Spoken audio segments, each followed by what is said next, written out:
At one point, the welders work as a coordinated team on both inside and outside. The hull is placed in a cradle, which can rotate and hold it in any position to eliminate the hazards of overhead welding.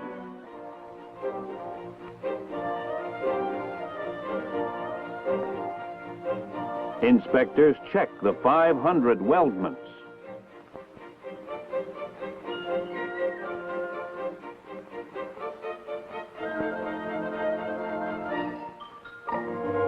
After inspection, the hull is then painted.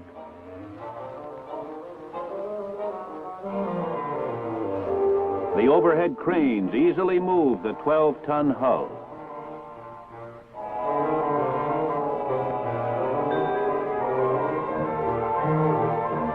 The 1.5 million square foot tank plant has produced over 35,000 tanks since it was built in 1940. At another station, most elements of the suspension system are installed. One of the 4 torsion bars is inserted, one end being secured to the hull, the other end to an arm which carries one of the wheels.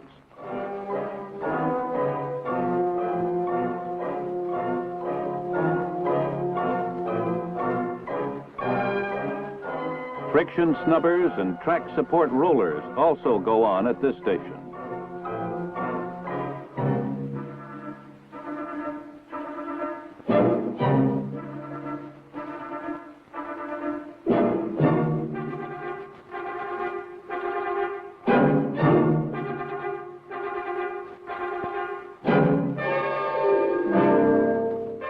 The line is planned so that work goes on in all sections of the hull simultaneously.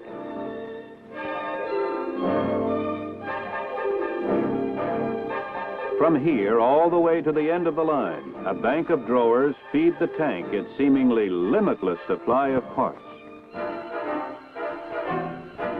Finally, the power pack is placed into position. The work is complete on the hull when the track is attached. Now the vehicle can power itself through the end of the line.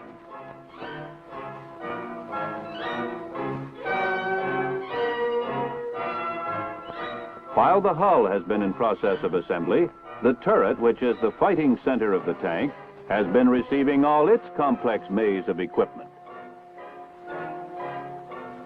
Here the tank gets its 105-millimeter gun. But the gun would be useless without a network of sighting, sensing, computing, and signaling apparatus, which must be painstakingly checked and tested.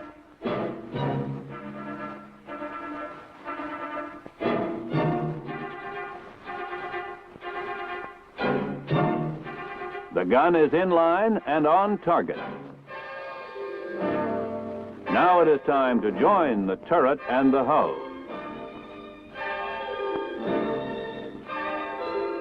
What tank builders call the marriage.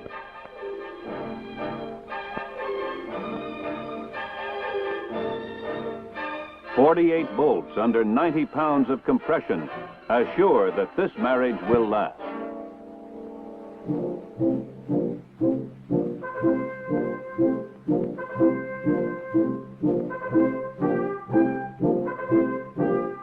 The tank is completed, but it is still far from being accepted by Army inspectors.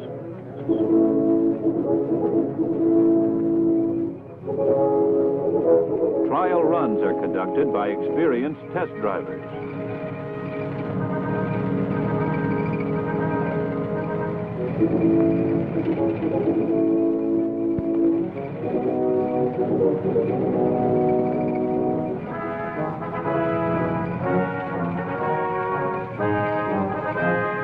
"15 miles at low speed.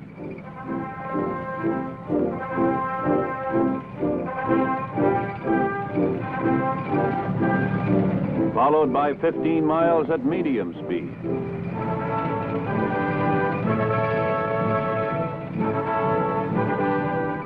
Then 15 miles at the top speed of 30 miles an hour. The first 45 miles is called the break-in run. It is the first phase of a rigorous testing and inspection program.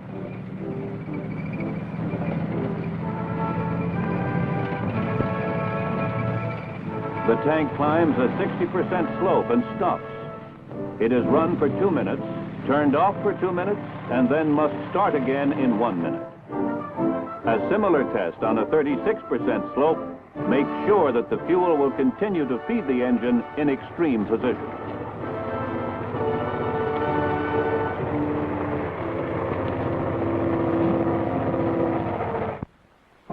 The tank must not only be watertight, but airtight to safeguard the crew from chemical gas attacks.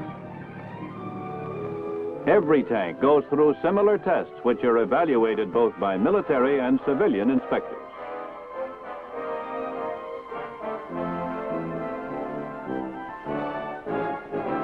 After the tests have been checked and approved, the tank is ready for shipment to our troops.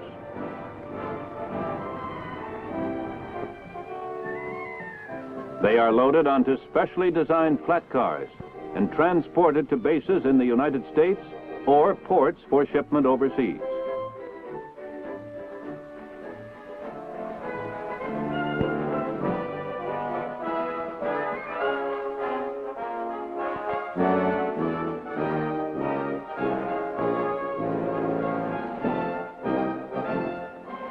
The designers and builders of the M60 series understood the need for versatility and adaptability. They saw other needs for the tank. The basic M60 chassis has been adapted to other important military uses. This armored bridge launcher produced at the Detroit tank plant demonstrates its rather unique value. The overall performance characteristics are equivalent to the main battle tank, but the turret has been replaced by the bridge and hydraulic launching equipment.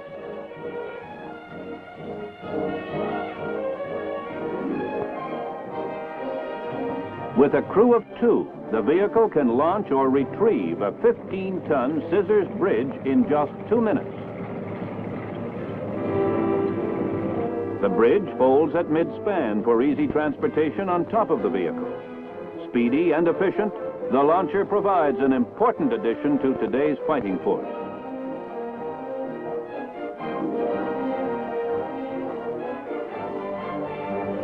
Another application of the M60 chassis is the combat engineer vehicle.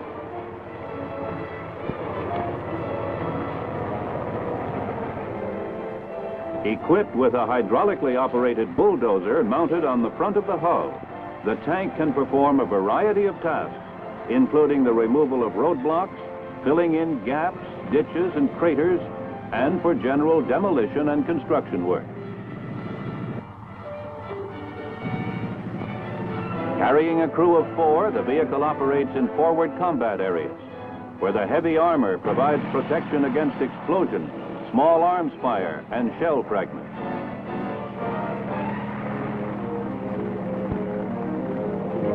A 165mm cannon designed to fire at short ranges with extreme accuracy can be used for demolition work.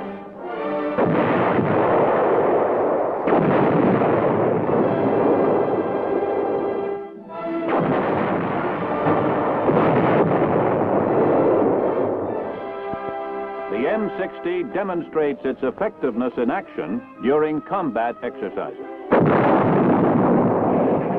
Over the past few years, the M60 and M60A1 tanks have achieved an outstanding record of performance and reliability.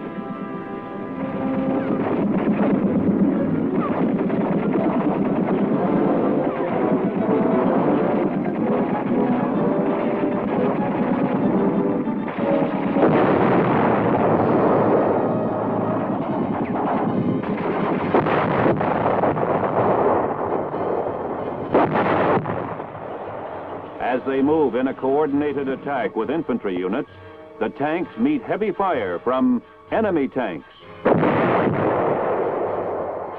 and anti-tank guns.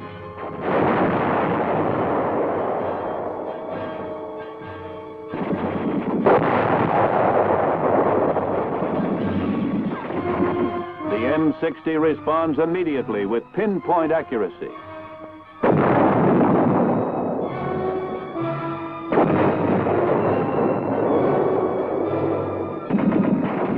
with an advanced fire control system and 105mm cannon, the M60 series tank can destroy targets at sufficiently long ranges and in such numbers that the full effect of the tank's smaller weapons can be brought to bear on the remaining enemy.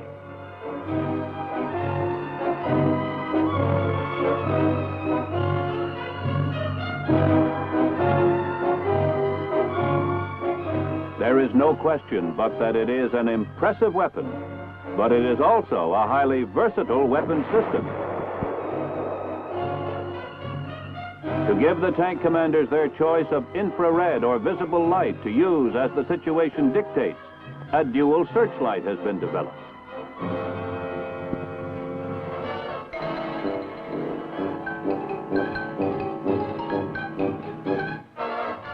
The xenon light can be converted quickly to infrared, enabling the crew to zero in and destroy an unsuspecting enemy in the dark, as well as observing about at night without being observed.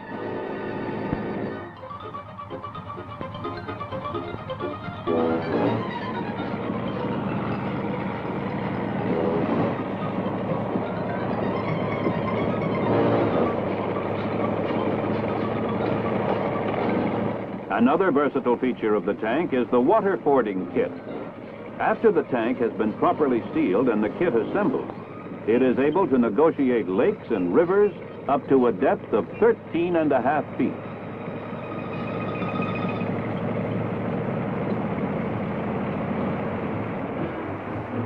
The open conning tower serves as an observation and guidance post for the commander, as well as an intake duct to provide air for the crew and engine. More like a submarine than a tank.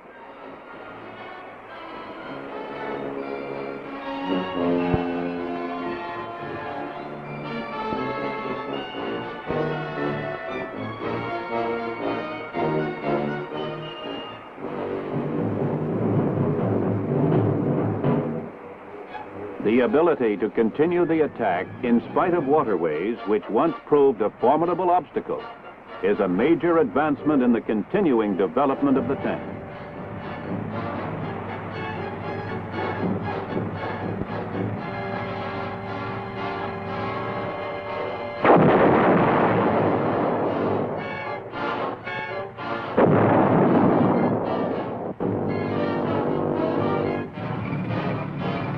Through a slow and evolutionary process, the Army developed its impressive main battle tank. Today, the constant search for refinements and improvements continues. The Army is now concluding the final development of a more advanced and versatile weapon, the missile-firing M60A1E1. Today's tank is but a distant relative of those primitive vehicles that first crossed the muddy fields of Flanders 50 years ago. As the developments continue, the tank will remain one of the most important weapons in our arsenal of defense.